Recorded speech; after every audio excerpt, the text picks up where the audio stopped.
Good evening, everyone, and welcome to the Nick Delinski Show. This is Scott Kerker, along with Metamore head coach Nick Delinski. Coach, Saturday was a very interesting day. You guys traveled up to Morris to take on a perennial state powerhouse. When I think of high school football, there's really like three towns I think of. You think of all these other towns or places that have 2 or 3 high schools, but Metamora, Geneseo, and Morris. It's one school towns, and the town kind of rallies around their high school sports teams, football, whatever. And those 3 towns all kind of are the same. They're very similar. Yeah, and then whoever won our game gets to play Geneseo, right? So when you talk about those sort of towns and the history and all that sort of stuff, all 3 of those teams, heck, we got a drizzly, cold, rainy day, and we filled up what would be the original home bleachers of Morris until they flipped it.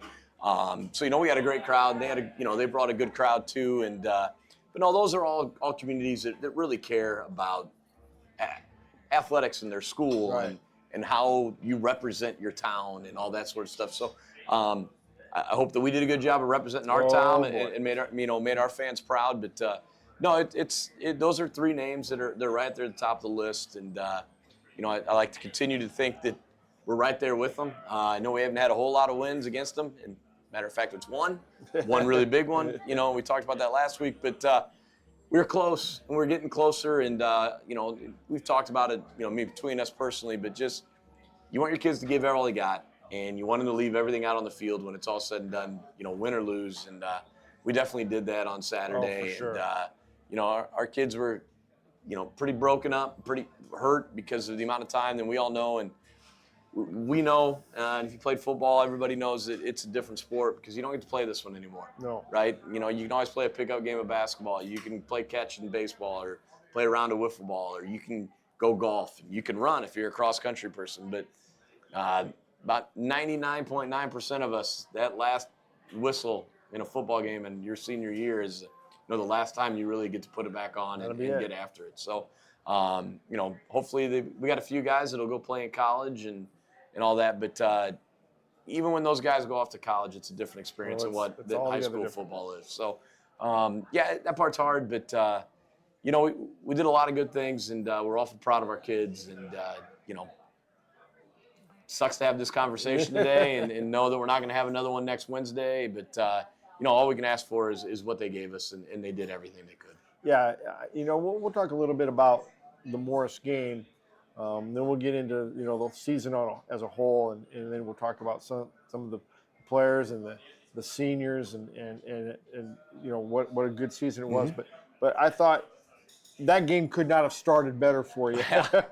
Coach Simmons dialed that one up, and we talked about it earlier today. It's just it's one of those things you've been working on all year, right? And it all comes down to getting the right team to kick the right ball to the right place, and it sets it up nicely. And Coach Simmons did a really good job of watching film and understanding that if we went with what we call our Leonardo, he names them after the Ninja Turtles, and Leonardo to the left and Raphael to the right, and so he came up with a new name for this one to the left, and kick it to Braden Bittner, which is about as sure-handed guy as we got, and then be able to get the handoff to Jadon and then take it down the sideline and get the game started right away. And we get a 2-point conversion and we hammer it in. You're feeling pretty good, right? It's 8-0, and you're feeling pretty good about it. And as a play caller, like they knew we were going to run that play for 2. Like it's all we run, right? QB lead, and they didn't have an answer for it. You didn't get touched. So it was one of those. You're like, all right, here we go. We got a good chance tonight. So. Offensively, we thought we had a real good game plan that we would be able to compete. And defensively, it was all about can we hold on long enough and get enough stops to get over the hump, and we just couldn't do that. Yeah, I thought, when the players started kind of falling there in that second quarter, you got, I think 4 went down. Yeah, we got, we lose Riley Blue with 5 minutes into the game, and he's our all-conference right guard, and we were getting him in on some defense to just get some heavier guys when they got into their heavy package. So we're out with him, and A.J. Yeager comes in and plays his tail off as a sophomore and being a 2-way guy now.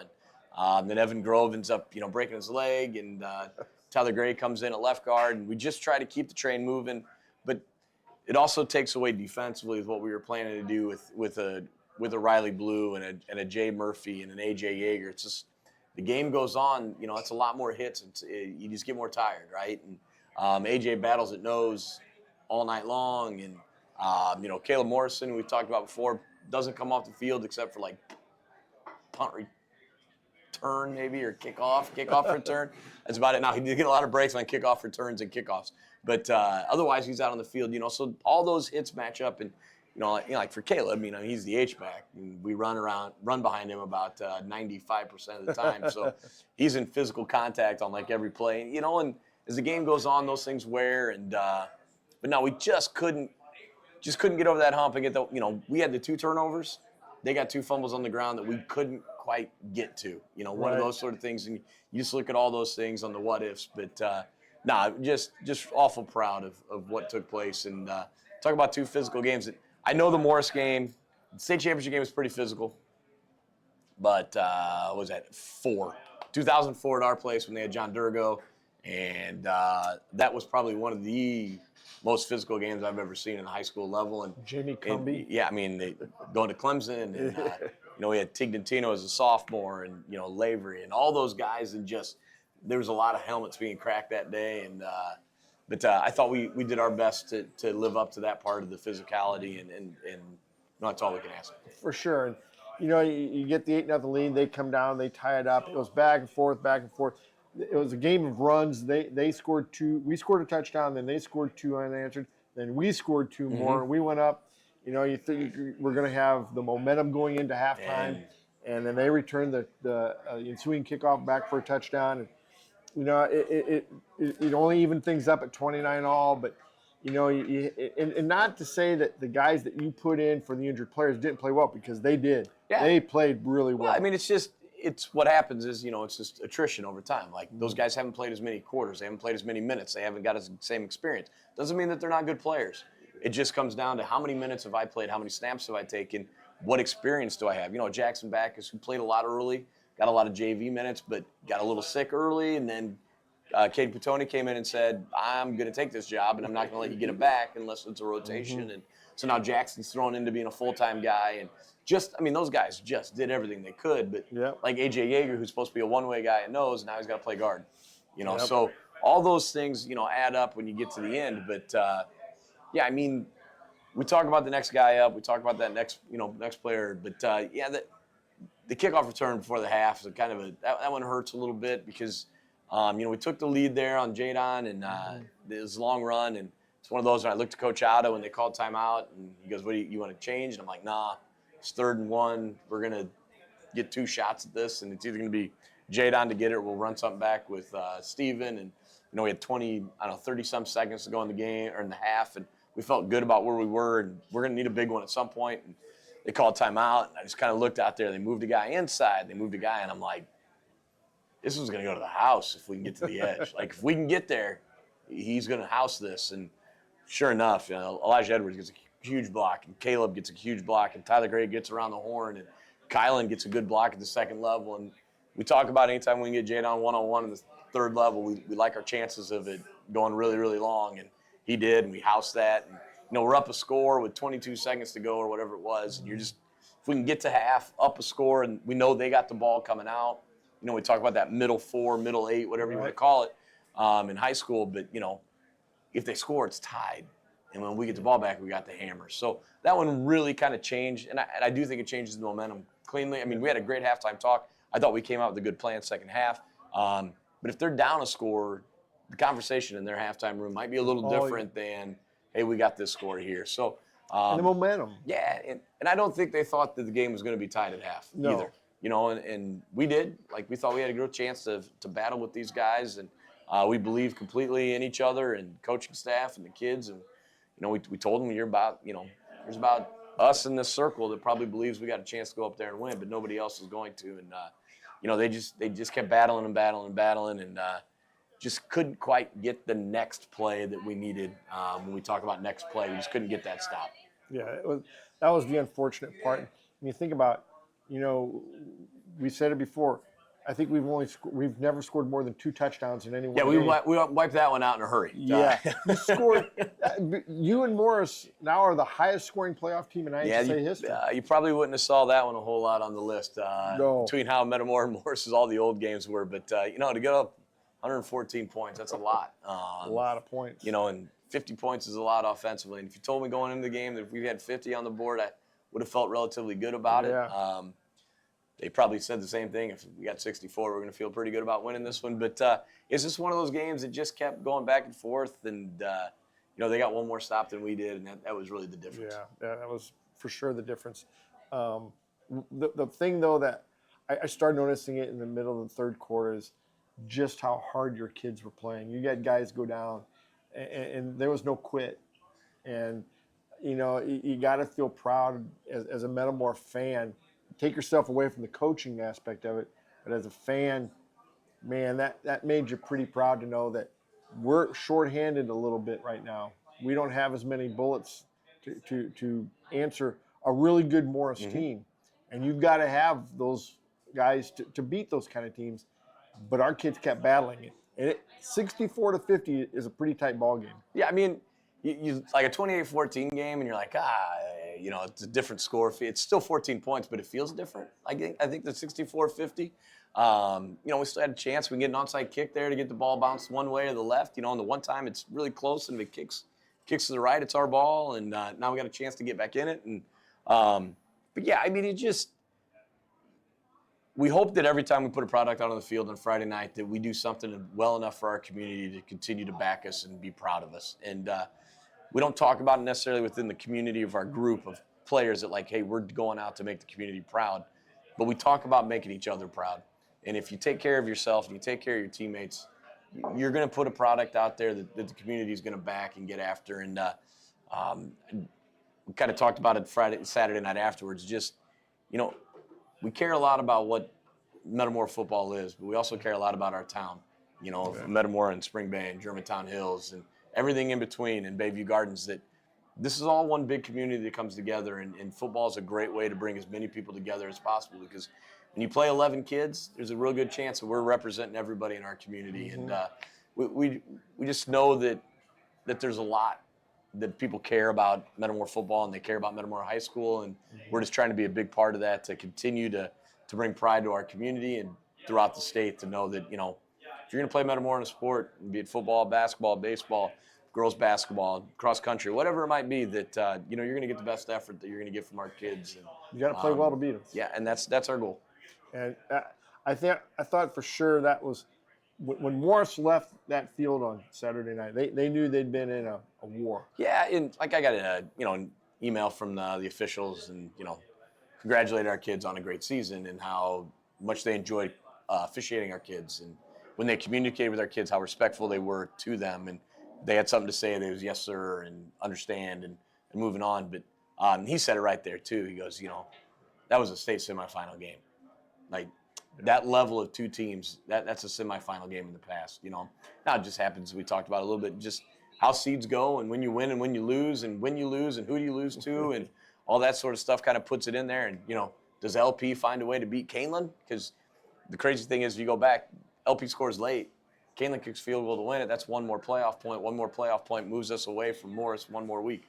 So all those things are interesting and how all that adds up. But, that's why you play the games you play, and you got to try to win as many of them you can to get yourself set up the best you can in the playoffs. But, state semifinal type atmosphere, two teams that really, really care about what's going on. And, we're so excited to play in the game. But, I left pretty proud of what we put out there. And, it wasn't one of those that you're sitting there going, woulda, coulda, shoulda, as much as like, I'm really proud of what these guys did. You had a lot of great performances, and your whole senior class, you got to be proud of those guys, the way they handled themselves and the leadership. There were 3 guys that I really thought, kind of symbolized Metamora football. Jadon Cranford, Stephen Petrie, and Caleb Morrison. They played the tails off, right? Stephen Petrie might have had one of the single greatest playoff roster or lineup stat sheet that we've ever had. You got 200 yards passing, 150 yards rushing, threw 3 touchdowns, ran for 1, had 10 solo tackles defensively. Like, I mean, that's stuff in the sheet, right? I mean, like every category you could have. And the only thing he didn't have an interception or something, something along those lines. And we talked about Steven people ask me about him and, where does he rank? And I don't know. It's hard to rank kids. They're all different. We've had a lot of really, really good ones, but if he's one of the toughest kids that we've ever had. Just unbelievable physical and mental toughness of battling through just about everything. But he's just a special one, and maybe a Michael Fay against Rochester, one of those nights on the field that were, when they had the ball, you knew something special was going to happen. But Steven, the long throw to Jason Pickles when we were on the goal line to get us out to midfield, and then he follows it up with a fade to Braden Bittner for a touchdown. We get the flea flicker touchdown to Kylan. Then the throw to Jadon, and the catch by Jadon as well. That's 67 yards, and about 45 of it to 50 was in the air. And Jadon comes over the shoulder and makes just an absolutely awesome catch. And we're right in it, right? We're back to being a 2-score game, and everybody's excited. But Jadon had a classic Jadon game. Battled, but he's still dealing with kind of a turf toe situation and an ankle, and he'd take a break off, and then he was back out there just right back after it. And we can't ask for any more from him. Didn't play much defense. We didn't really need him defensively because they weren't throwing the ball, and that's where he would have helped. But the other guys really stepped up, and like Jason Pickles played corner for the most part to took his pace. But Jadon goes for 140 some and change rushing. He's got an 87-yard kickoff return for a touchdown on the reverse. He's got another 70 yards receiving on the big long pass. Those are big days, and when you get into big games, you need your best players to play their best to give you a chance, and they did. And then, Caleb Morrison defensively and as our leading blocker, and we've talked about him before, and he's always on the field, and he never comes off. And, his 10 solo tackles was a huge part of the first half. They started getting a little bit outside of him, and they ran away from him quite a bit in the second half. Yeah. For good reasons. Yeah. Because he was making plays all over. But, those 3 seniors, 3 of our captains, Riley Blue, the other captain, and Braden Bittner and Owen Cabell, those 6 guys did a really good job of putting us in positions to win, and then also being really good leaders and choosing the right things. And it doesn't always go your way. Sometimes you got to deal with the adversity. We had to have some conversations after the game about how we deal with those things correctly. But those are 6 guys that we're really proud of, and we look forward. We talk about the next group. Those guys gave a great example of what it takes to get to where we need to get to. You mentioned Riley Blue. It really felt bad for him. He gets injured and doesn't. He gets injured early in the second quarter playing defense. And he didn't want to sit. He wanted to be involved. He's right there with the kids, right there with his teammates, cheering them on. He's one of our loudest guys in the team. He's the vocal guy for the most part. Wanted to be on your hands team. He always wanted to be on the hands team. He goes, I played first base, coach. So, I know how to catch. And but no, that was tough. 5 minutes in, you're trying to get some defensive reps in because he's a bigger body, and that's when you get hurt. That's tough too. But no, we got a lot of good examples from our seniors, and Remy doing just Remy things and just playing his tail off, and then and Kylan coming in and just understanding learning as he goes. But boy, he blended right in, and you would have never thought that he was a new guy by the time we got to about week 3, week 4. And then Sam Barbarinas, really made himself into a really good football player, and he wasn't at 100%. And I think the second half he only played like maybe 1 or 2 plays. Yeah, I think he had the first series, and that was about it. And then hip came back. But the best thing about Sam is his maturity and growth from where he was as a junior to a senior. And, and a lot of it had to do with physical maturity, but also he grew up a lot. School attendance, great. Being accountable. All the things we talk about that's going to lead when you leave high school and you got to go get a job and you're going to go to college and be a dad. All those things, to see Sam turn the page about the middle of his junior year, all of a sudden, like, one of those things you just started to realize, like, I need to start doing this. If I want to be as good as I can be on Friday nights, and then what can I do for my future? It was really important, and he had a great year for us. Second team all-conference guy, but he's an all-conference kid. He'd play on everybody's team, but you know how politics go in terms of all-conference and that sort of stuff. But Kind of like I told him, I said, you were considered to be one of the top 50 players in the conference, and that's what that means when you're first or second team. So 25 on each side, and then 22 on defense. So you fit yourself in there, and but there's a lot of guys that had a lot of respect for him. It's just when the numbers shake out, that's where they end up at. And then your center, Owen Cable. Yeah, and Owen, same guy. Like same situation in terms of all conference. Like just there's only so many spots, and everybody's got to get one. And Owen, unfortunately, was kind of on the outside looking in, but had one of his better games going against probably the best defensive lineman we've seen in a long, not in a long time, but that we've gone against. Number 61 is really, really good. And the one thing that surprised us, they've been in a 40 front all year. So 2 defensive ends, a shade on the center, and then a 3 technique on the guard and the tackle. And they came out 5-man front. So they must have had enough respect for what we were trying to do offensively, running the football, that they knew that they couldn't stay in their base stuff, and they had to get into the other defense. And then what we wanted to do was double team 61 as much as possible. That kind of freed him up, and then let him and Owen battle all night. And Owen won quite a few of those battles. Yeah, you didn't have trouble moving the football. No, we had some negative plays, but then we also had a lot of big positive ones too, right? It was just one of those, like, either they got to us at the line of scrimmage, or it was 12 to 15 to 50 to 60, whatever it might be at the time. So a lot of negative plays early for them where they were getting us at the line of scrimmage, but Steven breaks the long one early, and then Jadon breaks his. We get the passes over the top, and overall, it was a pretty complete offensive performance. Even the 2 fumbles came after long gains. Yeah, like Jadon's first one's after 14 yards, and Steven's at about a 5 and a 6, and it might have been a little longer, but he just kind of bumbled in there, and I don't know how that one came out. And Jadon's the guy punches, but I mean, it took me back, and like I was, you get frustrated.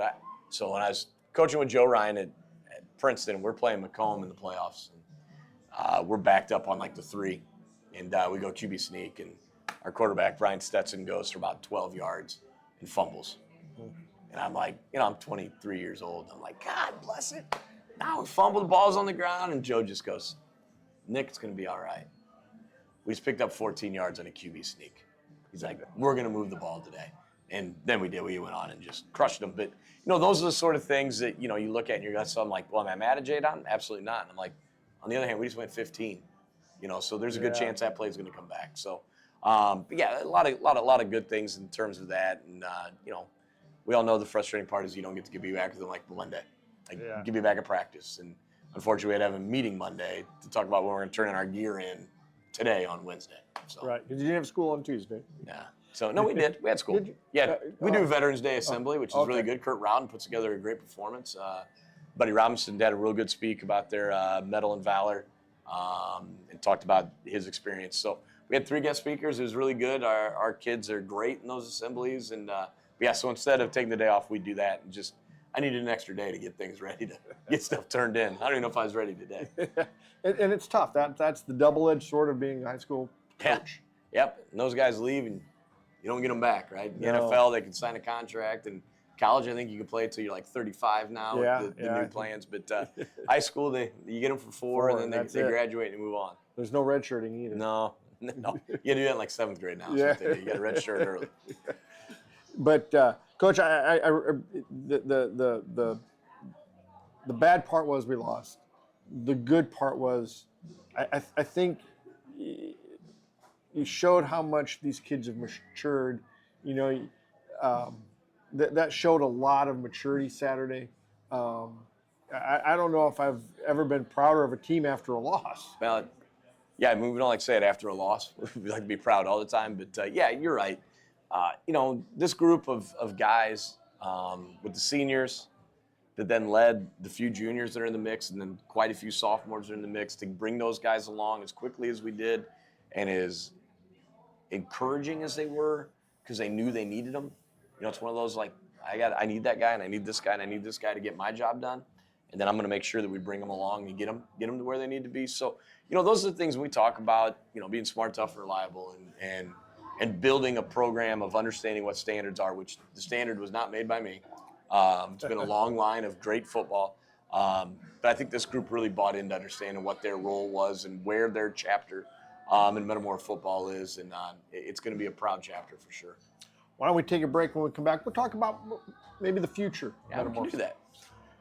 and the Germantown Grill, where our staff loves the game as much as you do. Football, basketball, baseball, whatever your sport, we'll be cheering right along as we serve up your hometown favorites.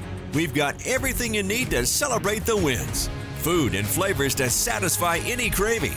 Plus, the best private gaming around, powered by Gold Rush Gaming, the gold standard in video gaming. Only at Germantown Grill in Germantown Hills. Welcome back to the Nick Delinski Show. Again, we want to thank Jake and Sarah Atkins for allowing us to film from here. Coach, players of the game. Yeah, we're going to go to the senior group. I mean, this is a good group that put together a time, and the hard part was the talk since they were sophomores is we got to get to that third round, We didn't quite get there. And it wasn't because of lack of effort, it wasn't because of lack of leadership. But this group of seniors has really bought into what we're doing at Metamora football program, and under Coach Grebs before me, and these guys have really grown up and matured, and we couldn't have done it without them. And I think they gave a great representation of what we want from football players. But Stephen Petrie would be the first one to tell you if it wasn't for the 5 guys up front, or Jadon Cranford wasn't for those 5, and Caleb Morrison would say if it wasn't for my teammates, I'm not making 10 solo tackles, because these guys got to make sure that they're taking on other blockers. And so as a whole group, I'm really proud of all of them, and it's been quite an experience coaching them, this year. And we talked about a little bit before, but these guys have my back, and this is a senior group that they didn't waver when I came in, and they all were all in and said, all right, Coach, you're our guy now, and let's go. And that meant a lot to me. One of the guys we didn't really mention that I thought had a pretty good game, had a touchdown, was Braden Bittner. Yeah, I mean, and Braden's just been a steady receiver for us, and him, Kylan, I think they ended up almost the exact same number of catches, exact same. I think Braden ended up with one more touchdown. They had the same number of yards, and then he took every rep at corner and plays really, really good there. And just another captain that does his job, and we're proud of that too. But no, that senior group really, hopefully, has set another level of standard that what it takes to get in the weight room and what it's going to take in the off season, so we can get over the hump. And when we do, because we're going to. They're going to be a big part of the reason why. For sure. When you look ahead next year, you've got the foundation of a nice group. You got some good linemen. You've got some skill players. You got some holes to fill. Every coach in the conference has to do that. That's true. I mean, we've talked about Jadon Cranford being maybe the most talented, individually talented football player that we've had. I mean, I don't know if he's the greatest high school football player that we had, but he's putting his name on that list too. But his skill and ability, his skill and ability is something that we don't get very often, that's for sure. So that's a big one, and obviously Stephen Petrie is a 2-year starter, and a lot of Michael Fay in him, that kind of stuff. And a couple of years of people saying, he's got a lot of Stephen Petrie in him, and that's one of the biggest compliments you can get when the community starts to reference you back to other guys. Man, this is what he did. I remember when Stephen did this, and. But those guys are obviously going to be missed. But, we do turn about 7 sophomores that have played significantly. They're started at one point. And so, that's an encouragement. Yeah. We bring back both outside linebackers, and Grady Neal and Saul Swanson, who've had great years at outside linebacker for us. And, there's Jason Pickles had a great year offensively and defensively. Caden Putoni. Jackson Backus is back, who started for us at times. A.J. Yeager at nose. I'll probably have to play some offensive line too, but we bring back the left tackle, the left guard are both sophomores, and Jeffrey Reyes and Evan Grove. Grove will be back for his 3rd year as a starter, which is great. Well, there's that 5th-year senior. There's that 5th-year senior. We'll get him. He's got a red shirt in him. They're gonna be coaches are gonna be like, hasn't he graduated yet? And because he had a real good year, and then and Logan Grapp at right tackle, who just a big kid that just kept getting better each week, and had a good talk with him. And Mark Ashelman's back, and Braden Cox, who's played quite a bit for us as a sophomore. Keon Allen's back at running back, coming off the hand injury and just trying to navigate through that with the broken finger. And, Brady Karch is a sophomore that kind of got in there late in the year defensively at corner and a little bit of wide receiver in JV games. So that's more experience as a sophomore that played in a playoff game. Those are experiences that you can't. Cox. Yeah, and Braden at wide receiver. And, but no, we do have a nice fundamental base to build from. The freshman group really finished up strong. We're going to need some contribution from some juniors that we're playing JV that need to take the next step to mature. And then that sophomore group just keeps coming along. And like, there's probably 2 or 3 more that weren't ready for varsity football quite yet, but it'll probably be right on the edge of being ready for us next year. So those are all things in both sides of the ball, right? Offensively and defensively, we bring back a nucleus that, we can build off of and really look forward. I mean, it's hard when you lose a group, right? But then as the sick part of us as head coaches, we automatically go into, Coach Otto and I are like, all right, where do you think these guys are going to be? We're automatically flipping into the next one because it's just the way our minds work. Now we'll have our banquet on the 23rd, and then we'll put basically this group away, and then they'll be done, right? We'll have our banquet, we'll hand everything out. Those seniors will be gone, and then they'll be left with those juniors, sophomores and freshmen, taking the next step in the weight room, doing the things that are necessary in the off season. Really encourage those guys to be multi-sport athletes. We got a couple kids wrestling, we got a couple kids in basketball, got a lot of kids in baseball and track. I mean, the spring is really a lot of those guys are going to be involved, and more we can keep sending guys to Coach Ray and track to make them faster, and continue with the Coach Riddle and baseball to just continue eye coordination. And the game of baseball is a special game. I know we love that game too. But yeah, I mean, there's plenty to be excited for. We're only 3 days out, so I'm going to temper it a little bit until we can really take a look and see what we got coming back, and who's everyone. We'll have some extra interviews and some interviews for we'll talk to the kids about where we see you and where do you see yourself for the next couple of years. So and Aiden Wallace is a guy that played a lot early for us, got a shoulder injury again, and Remy was another kind of like Caden Petone. Remy said, well, you're not going to take me off unless I'm not dragging her. I've got to do something, and he's got to be way better. And Remy did everything he could to stay on the field. So Aiden was in a spot to be on the field, and we kind of rotated him through. But, those are a lot of young guys, juniors that got a lot of experience. And we look forward to seeing what they're going to do in the near future. But we're going to need a few leaders in the weight room. Stephen Petrie is about as good a leader as you get. We talked about it earlier in the year. He's like 92% rate on everybody's ballot. We're going to need some weight room guys that will lead, and I think we got quite a few people that will start stepping up into that. One of the other guys, too, that's coming back is Elijah Edwards. And he had a really sneaky good year for you at tight end. For us to be good, right, we talk about for us to run the football, we got to be good at the tight end and the H spot. And Elijah was as steady as he got, and I thought he really played his best game against Morris. The little bit of film I've watched, great pad level, great position, great finish. Elijah's got a lot of pride. He kind of hides it a little bit every once in a while. He just kind of happy-go-lucky and throw me the ball, coach. I had that one touchdown week 1. He never threw me the ball again. Those sort of things. He's a kid that cares a lot about the game and cares a lot about his teammates. And we're really excited about what a whole offseason in the weight room for him can really do to prepare him for next year to be even more dominant than he was this year. Another one, too, that I thought was had a good year on Friday nights, and then on Monday nights he played well was Jay Murphy. Jay Murphy, he's going to play in the mix inside offensively and inside defensively, and it's one of those we just got to keep finding the best place. But weight room wise, he's as strong as it gets. I mean, he's one of those guys that really loves the weight room and he gets after it, and wins a lot of weight room numbers. We just got to make sure he continues to work on some things to make sure that weight room numbers show up on Friday nights. And as a junior, remember, he started as a sophomore at center for us when Owen was hurt, in the playoffs. So another guy with a lot of experience. Sure. Coach, when you look around the rest of I don't know if you've even bothered now since we're out of it, but have you looked around and to see, the Middle Illini is well represented here late in the playoffs. How far can some of these teams, Dunlap and Washington? Well, I talked to Coach Caslett, sent him a congratulations win. He was, Crete's got a lot of speed. He goes, that was their big issue. He goes, we can control the football, right, and not give up the big play against them.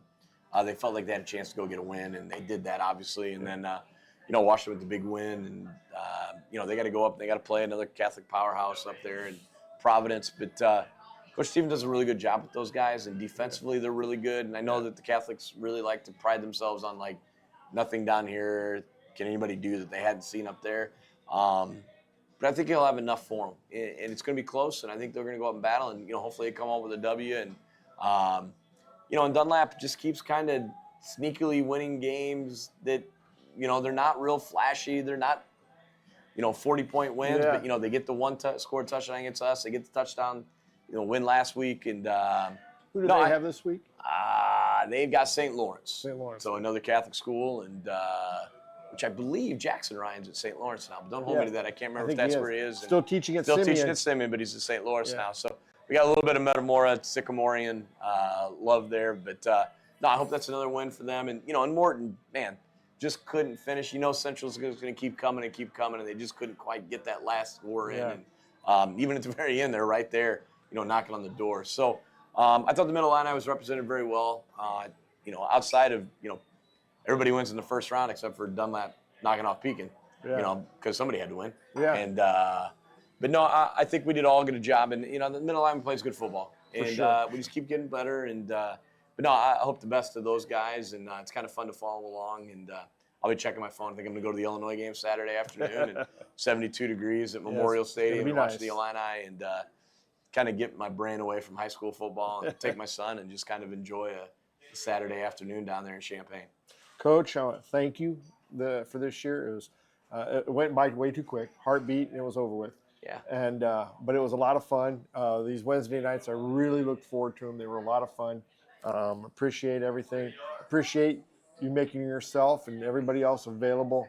It's been a great year. It's been a great first year for you too. Yeah, we talked about it, Saturday night, that I probably underplayed the first year head coach thing a little bit more than it probably was. But no, it's really settled in on what your role is and what it is. And I'm extremely thankful for what you guys do. And I'd be remiss if I didn't say thanks to my wife, Holly, who, it's different. She knows it's the same, but it's different, Oh, yeah. She has to I have a little bit different role in terms of what my time commitment is. And, having my daughter down in school, and she sends me messages after the game because they're watching you guys on YouTube. And, my other daughter's a senior, and Charlie being a sophomore on the team is pretty special to get that opportunity to coach them. And then, it's pretty special that my mom and dad are still sitting in the same spot since 1995. New bleachers, right? But the same spot, and they're at every game. And I couldn't do it without them and their support. But what you guys do for us and in our community, and allowing this to happen, and as much as I give you a hard time,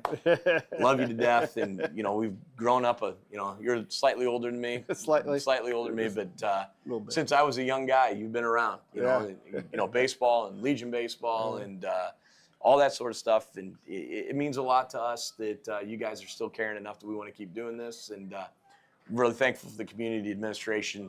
All those guys that are at the games, and Jared Hart, the amount of time that he puts in, and Charlie Zimmerman, who's as good a support as principal as you can ask for, and our assistant principal Dave Webb, and Hodel, and then Sean O'Loughlin is being the head guy in all this, and giving me this opportunity to take this program and hopefully continue to make the community proud, make the school proud, and we got a lot of great supporters out there that do a lot for us behind the scenes. The parent club is unbelievable in terms of getting us our meals Friday nights, and Saturday morning we have breakfast, and they also got snacks for us, and the lunch, we got up to Morris, and you can't do it without them. Yep. And they talk about it takes a village, but it does, and the support we get is unbelievable. And we talked about how special this place is, and I know how special it is, and we agree. And but no, I'm just so thankful for this opportunity, and we talk about the Metamora football program being a family, and